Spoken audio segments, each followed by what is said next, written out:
Toasty, Guoba here with a pool discussion video.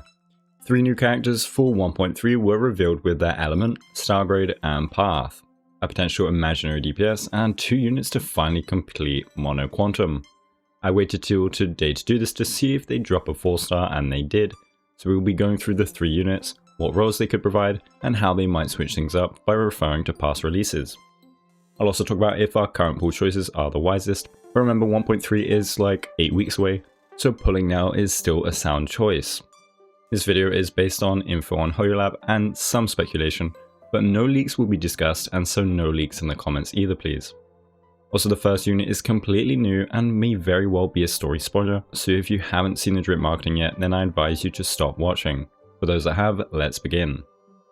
The first unit dripped is Imbibitor Lunae. He's a 5-star imaginary destruction unit and our first of this combo.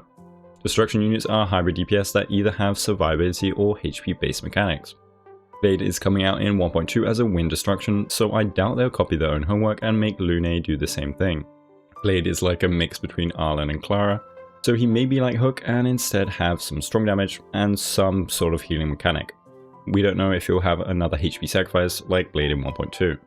Either way, he will be another DPS option for those that skipped 1.0 or joined the game recently. You can either pull Blade for wind coverage and strong damage, or wait for Lunae and have imaginary coverage and also probably strong damage. We don't know how Blade will perform, and we don't even know his final kit. And Lunae is completely new, so we can't compare them in strength. So if you don't like Blade's mechanics or style, and you still want a DPS, then maybe Lunae is for you. If you just want a DPS, you could also save for Lunae and maybe pick up his light cone, giving you a strong DPS boost if we look at in the night and before dawn. Lunae and his light cone may provide more DPS than Blade without a light cone, but that won't matter too much in the endgame. As an imaginary unit, he is our first dedicated imaginary DPS. Now, Welt DPS is now finally mainstream and is actually pretty strong, but Lunae will be designed to outperform Welt's damage. That's just kind of how it is. That doesn't mean Welt is dead. He is a Nihility unit that provides some incredible utility and can provide some sub DPS damage instead, if paired with Lunae. You also want to pair the two if you want to abuse the Wastelanders set, one of the best sets in the game if you have this imprisonment uptime. The only destruction unit to have debuffs is Hook, so unless Lunae has imprisonment or a new debuff in his kit, you'll want Welt anyway to abuse his full power. Finally, this means we can build Mono Imaginary in 1.3. With Lunae as a main DPS, Welt as a sub DPS, Yukong as a buffer, and Luocha as a solo sustain, we now have an OP team that will slap all imaginary element enemies silly. Yukong is the strongest buffer when considering 2 DPS alongside Silver Wolf, so one of the two will allow your Lunae and Welt to do some incredible damage. So a strong DPS option, a cool looking design, and now maybe Blade is no longer for you.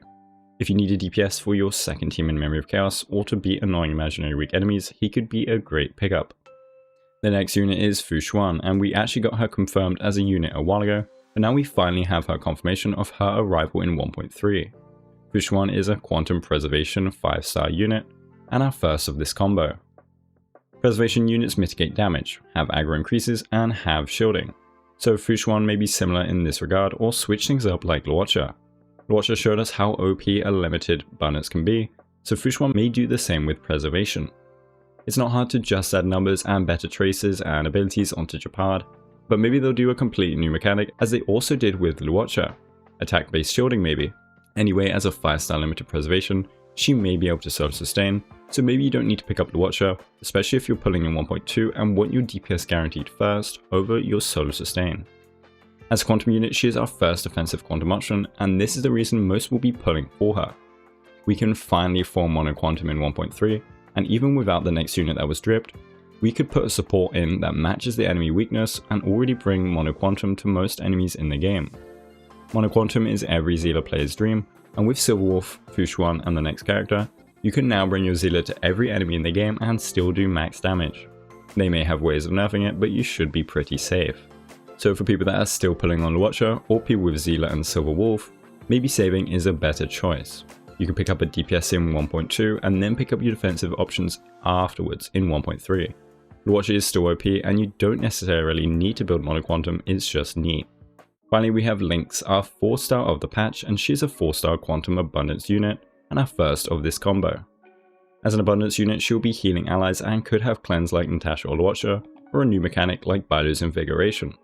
Either way, she'll give us a new option for Abundance and she's a 4-star, so you don't need to go for that 5-star limited abundance for your second healer if you can wait the extra months.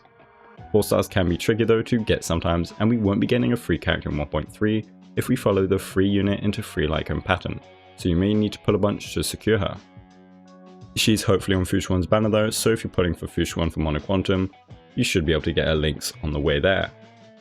She may power creep Natasha or just bring a new abundance option, and having extra quantum break or more choices for your second team is really nice to have.